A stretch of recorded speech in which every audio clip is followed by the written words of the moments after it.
Hello everybody, I'm PhenomSage, and welcome back to another Houseki no Kuni, Land of the Lustrous chapter review. Today we're going to be talking about chapter 35, Two Persons. And the main thing that I wanted from this chapter, and I absolutely got it, was after last chapter I just absolutely wanted to springboard off of the questionable morals and ethics that were explored in Phos' character, see how she's reacting to them, see the aftermath of that whole situation, and we did indeed get that, and we got a little bit more. We explored that dynamic a bit more, as well as some key world building details that I feel like will be important coming up. But I want to just focus on this Phos morality topic for a second and bring something back that was brought up last chapter that you guys said in the comments multiple times, and I don't feel like I was very clear in that last chapter review on my feelings and my position on what Phos did last chapter. When Ghost was being abducted by the Lunarians and Phos essentially abandoned her, stopped attempting to save her purely for the sake of seeing what Sensei would do,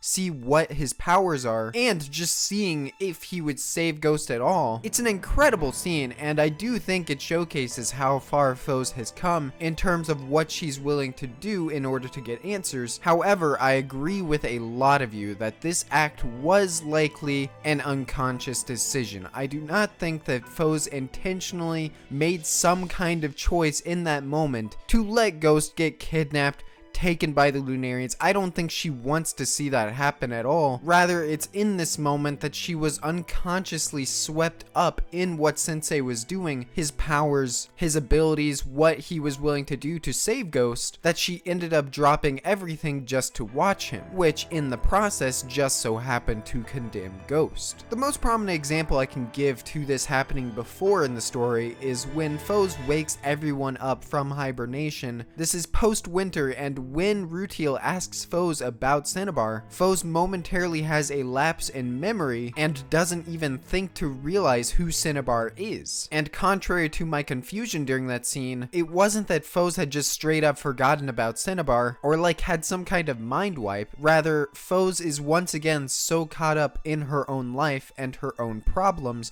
that she isn't even considering other people. And I really love that about her character, and it's not like Phos has just suddenly turned into that kind of character.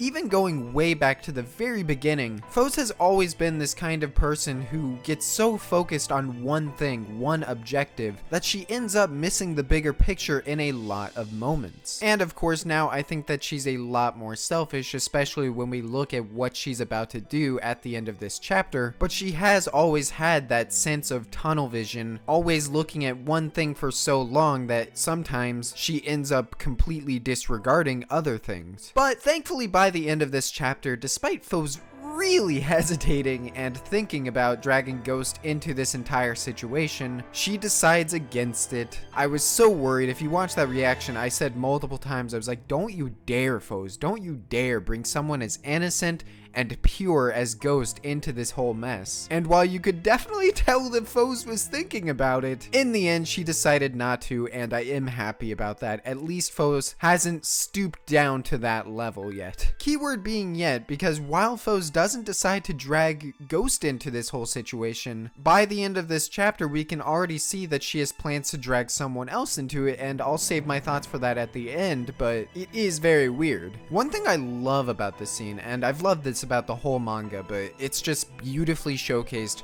in this scene between Phos and Ghost, is Ichikawa's uses of expressions on the characters' faces. And this is part of the reason why I love Ichikawa's artwork so much, is because she's just able to convey a wide array of emotions, motivations, and thoughts without a single line of dialogue spoken. One of my favorite shots in the chapter is when Ghost is saying, "I will help you with anything at all." And you just get this shot of Phos after making sure, saying, "Anything? You'll help me with anything?" And Ghost says, "Yeah, anything." And you get this shot of Phos, no dialogue, not even a very crazy expression, just a very simple shot of Phos standing looking at Ghost. And that one shot tells you everything you need to know about what Phos is thinking right now, that she is legitimately considering this. Despite how terrible it would be to drag Ghost into this, she is considering it because she is that desperate for answers. And of course, this is continued even further in the next page. As Phos is struggling within herself and deciding what she wants to do, you just get multiple panels of just pure expressions, and this is why I love Ichikawa's artwork. I'm not gonna lie, it really bothers me when people hate on her artwork purely because it's simple. That does not detract from the series or what she's able to do with this artwork by any means.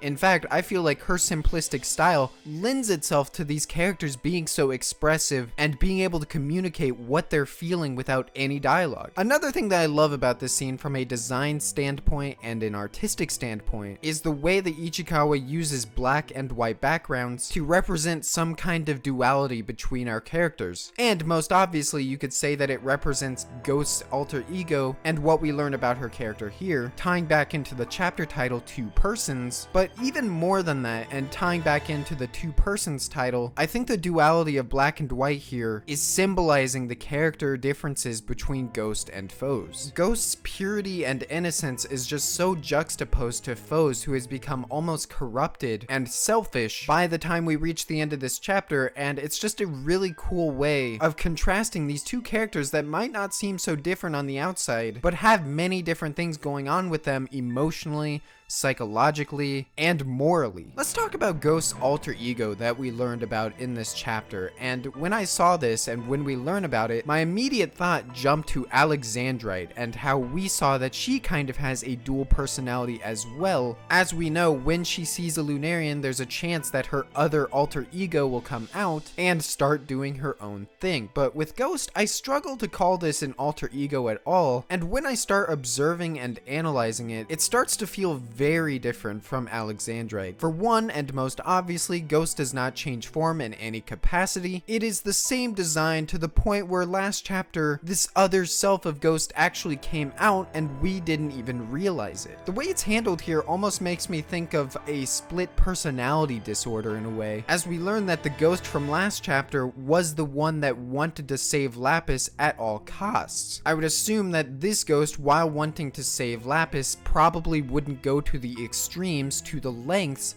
that the Ghost from last chapter would have. And we've never seen a gym like this. As I said, Alexandra is very different to what's going on here with Ghost. With Alexandrite, it's actually a core component or alteration to the gym that she is. Whereas with Ghost, from the way it's described here, it seems like Ghost actually has another gym structured into her. I don't know how that works or what's going on there, or if I even interpreted that correctly, but if I did, that does raise the question on what other kinds of mutations we could possibly see from gyms in the future. One thing I was confused about when Ghost was explaining all this was Ghost holding out her hair and saying, "See this black thing?" Sensei said that I have a double structure, and that is what I interpreted as Ghost having another gym inside of her, but I don't understand the "see this black thing" part when she holds out her hair. There is some black shading on her hair, but I just figured that was a part of the art, because in the background we also see Phos has this black shading on her hair as well. So I'm not quite sure what Ichikawa is referring to here. If you know the answer or you have your own interpretation, feel free to tell me in the comments. Now let's talk about Sensei, because we do get an additional piece of information regarding Sensei and this power that was revealed to us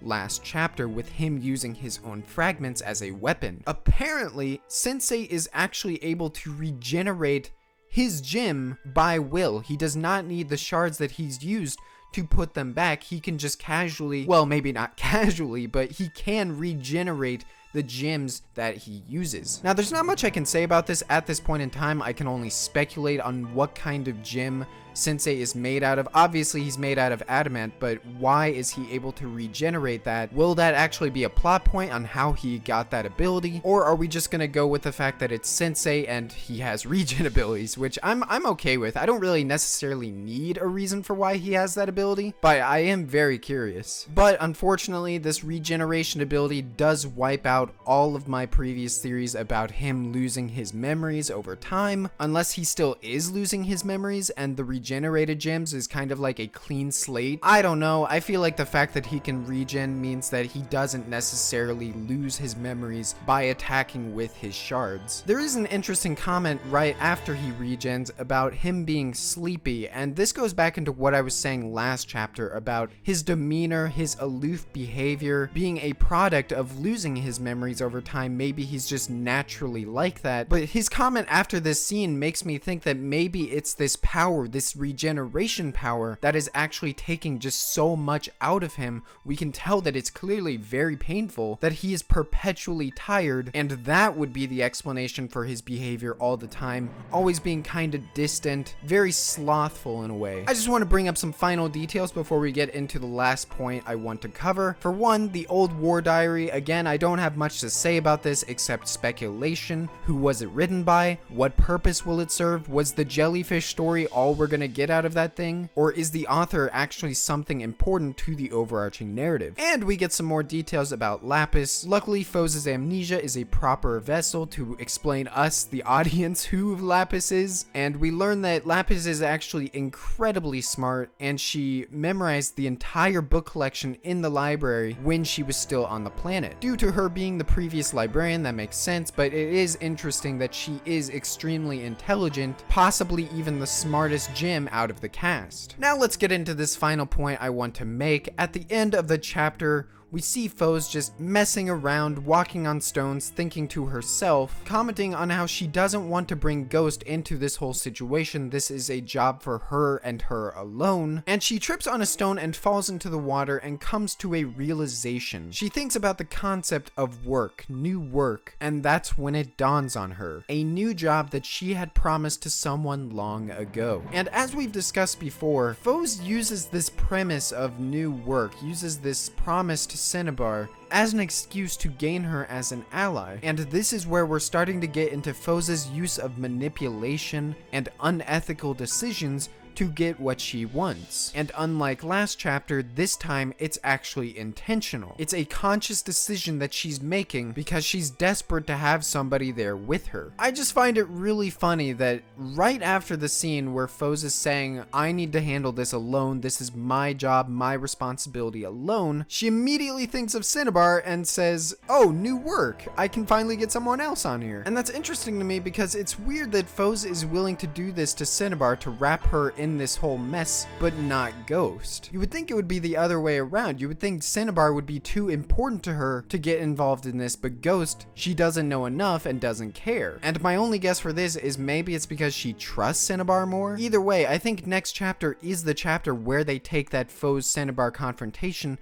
and put it into the finale. So it's going to be interesting to see the differences from manga to anime in that scene. I might have to make next chapter review a double chapter review just because I don't think there will be enough new content to talk about next chapter because I've already seen a large portion of what will be covered. But that has been all from me for this Houseki no Kuni Land of the Lustrous chapter review. Thank you all so much for watching. As always, I really appreciate you guys watching. I love hearing your guys' insight. It raises new possibilities. Sometimes you guys explain things I didn't understand. Sometimes I like one of your guys' interpretations more than my own interpretation. It's just the best. I really enjoy hearing what you guys have to say. Thank you guys, as always. And of course, as usual, have a great day.